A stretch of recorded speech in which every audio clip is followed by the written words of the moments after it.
Adventures of Huckleberry Finn. Chapter 6. Well, pretty soon the old man was up and around again, and then he went for Judge Thatcher in the courts to make him give up that money, and he went for me, too, for not stopping school. He catched me a couple of times and thrashed me, but I went to school just the same, and dodged him or outrun him most of the time. I didn't want to go to school much before, but I reckoned I'd go now to spite Pap. That law trial was a slow business, appeared like they weren't ever going to get started on it, so every now and then I'd borrow $2 or $3 off of the judge for him, to keep from getting a cow hiding. Every time he got money he got drunk, and every time he got drunk he raised Cain around town, and every time he raised Cain he got jailed. He was just suited, this kind of thing was right in his line. He got to hanging around the widows too much, and so she told him at last that if he didn't quit using around there she would make trouble for him. Well, wasn't he mad? He said he would show who was Huck Finn's boss. So he watched out for me one day in the spring, and catched me, and took me up the river about 3 miles in a skiff, and crossed over to the Illinois shore where it was woody and there weren't no houses but an old log hut in a place where the timber was so thick you couldn't find it if you didn't know where it was. He kept me with him all the time, and I never got a chance to run off. We lived in that old cabin, and he always locked the door and put the key under his head nights. He had a gun which he had stole, I reckon, and we fished and hunted, and that was what we lived on. Every little while he locked me in and went down to the store, 3 miles, to the ferry, and traded fish and game for whiskey, and fetched it home and got drunk and had a good time, and licked me. The widow, she found out where I was by and by, and she sent a man over to try to get hold of me, but Pap drove him off with the gun, and it warn't long after that till I was used to being where I was, and liked it all but the cowhide part. It was kind of lazy and jolly, laying off comfortable all day, smoking and fishing, and no books nor study. 2 months or more run along, and my clothes got to be all rags and dirt, and I didn't see how I'd ever got to like it so well at the widow's, where you had to wash, and eat on a plate, and comb up, and go to bed and get up regular, and be forever bothering over a book, and have old Miss Watson pecking at you all the time. I didn't want to go back no more. I had stopped cussing, because the widow didn't like it, but now I took to it again because Pap hadn't no objections. It was pretty good times up in the woods there, take it all around. But by and by Pap got too handy with his hick rye, and I couldn't stand it. I was all over welts. He got to going away so much, too, and locking me in. Once he locked me in and was gone 3 days. It was dreadful lonesome. I judged he had got drowned, and I wasn't ever going to get out any more. I was scared. I made up my mind I would fix up some way to leave there. I had tried to get out of that cabin many a time, but I couldn't find no way. There weren't a window to it big enough for a dog to get through. I couldn't get up the chimbley, it was too narrow. The door was thick, solid oak slabs. Pap was pretty careful not to leave a knife or anything in the cabin when he was away. I reckon I had hunted the place over as much as 100 times. Well, I was most all the time at it, because it was about the only way to put in the time. But this time I found something at last. I found an old rusty wood saw without any handle. It was laid in between a rafter and the clapboards of the roof. I greased it up and went to work. There was an old horse blanket nailed against the logs at the far end of the cabin behind the table, to keep the wind from blowing through the chinks and putting the candle out. I got under the table and raised the blanket, and went to work to saw a section of the big bottom log out big enough to let me through. Well, it was a good long job, but I was getting towards the end of it when I heard Pap's gun in the woods. I got rid of the signs of my work, and dropped the blanket and hid my saw, and pretty soon Pap come in. Pap warn't he in a good humor, so he was his natural self. He said he was downtown, and everything was going wrong. His lawyer said he reckoned he would win his lawsuit and get the money if they ever got started on the trial, but then there was ways to put it off a long time, and Judge Thatcher knowed how to do it. And he said people allowed there'd be another trial to get me away from him and give me to the widow for my guardian, and they guessed it would win this time. This shook me up considerable, because I didn't want to go back to the widow's anymore and be so cramped up and civilized, as they called it. Then the old man got to cussing, and cussed everything and everybody he could think of, and then cussed them all over again to make sure he hadn't skipped any, and after that he polished off with a kind of a general cuss all round, including a considerable parcel of people which he didn't know the names of, and so called them what's his name when he got to them, and went right along with his cussing. He said he would like to see the widow get me. He said he would watch out, and if they tried to come any such game on him he knowed of a place 6 or 7 mile off to stow me in, where they might hunt till they dropped and they couldn't find me. That made me pretty uneasy again, but only for a minute. I reckoned I wouldn't stay on hand till he got that chance. The old man made me go to the skiff and fetch the things he had got. There was a 50-pound sack of cornmeal, and a side of bacon, ammunition, and a 4-gallon jug of whiskey, and an old book and 2 newspapers for wadding, besides some tow. I toted up a load, and went back and sat down on the bow of the skiff to rest. I thought it all over, and I reckoned I would walk off with the gun and some lines, and take to the woods when I run away. I guessed I wouldn't stay in one place, but just tramp right across the country, mostly night times, and hunt and fish to keep alive, and so get so far away that the old man nor the widow couldn't ever find me any more. I judged I would saw out and leave that night if Pap got drunk enough, and I reckoned he would. I got so full of it I didn't notice how long I was staying till the old man hollered and asked me whether I was asleep or drowned. I got the things all up to the cabin, and then it was about dark. While I was cooking supper the old man took a swig or two and got sort of warmed up, and went to ripping again. He had been drunk over in town, and laid in the gutter all night, and he was a sight to look at. A body would 'a thought he was Adam, he was just all mud. Whenever his liquor begun to work he most always went for the government. This time he says, "Call this a government? Why, just look at it and see what it's like. Here's the law standing ready to take a man's son away from him, a man's own son, which he has had all the trouble and all the anxiety and all the expense of raising.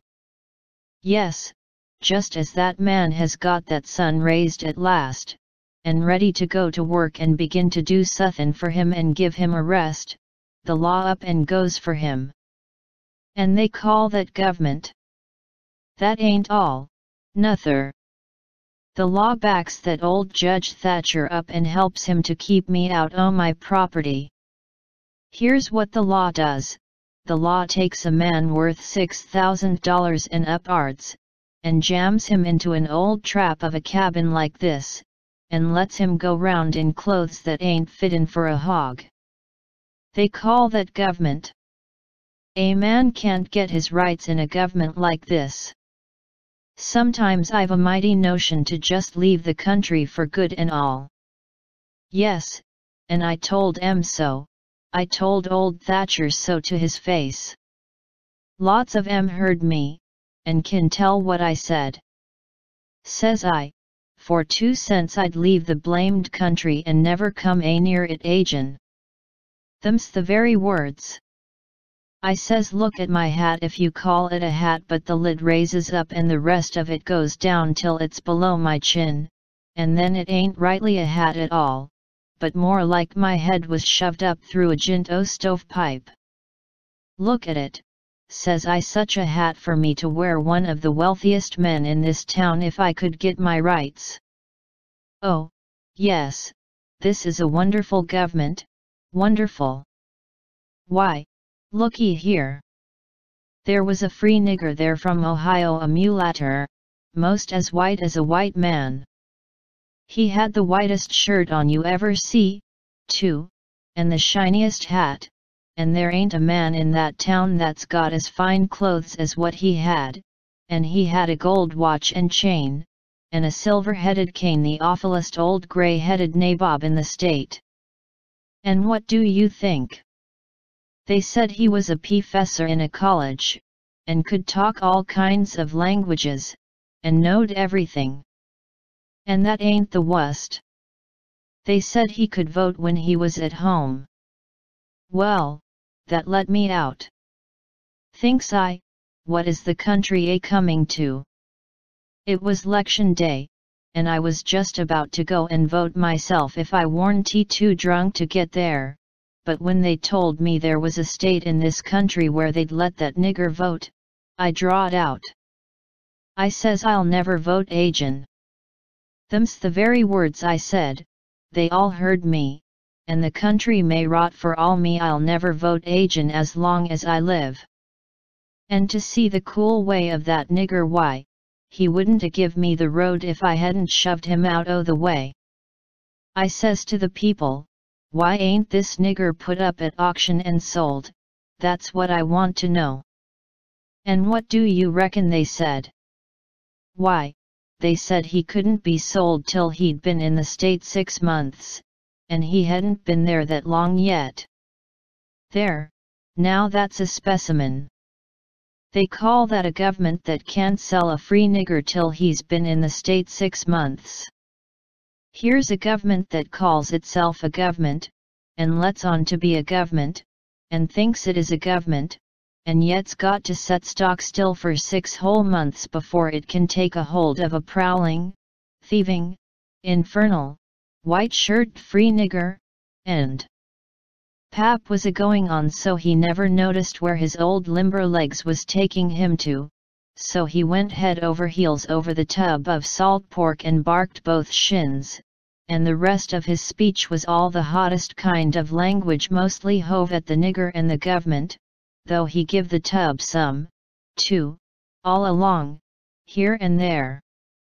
He hopped around the cabin considerable, first on one leg and then on the other, holding first one shin and then the other one, and at last he let out with his left foot all of a sudden and fetched the tub a rattling kick.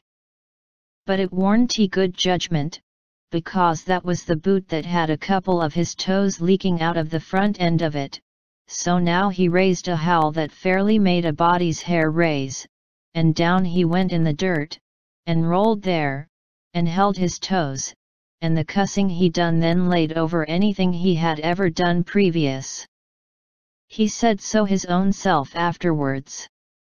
He had heard old Sowberry Hagen in his best days, and he said it laid over him, too, but I reckon that was sort of piling it on, maybe. After supper Pap took the jug, and said he had enough whiskey there for 2 drunks and 1 delirium tremens. That was always his word. I judged he would be blind drunk in about an hour, and then I would steal the key, or saw myself out, one or t'other. He drank, and tumbled down on his blankets by and by, but luck didn't run my way. He didn't go sound asleep, but was uneasy. He groaned and moaned and thrashed around this way and that for a long time. At last I got so sleepy I couldn't keep my eyes open. All I could do, and so before I knowed what I was about I was sound asleep, and the candle burning.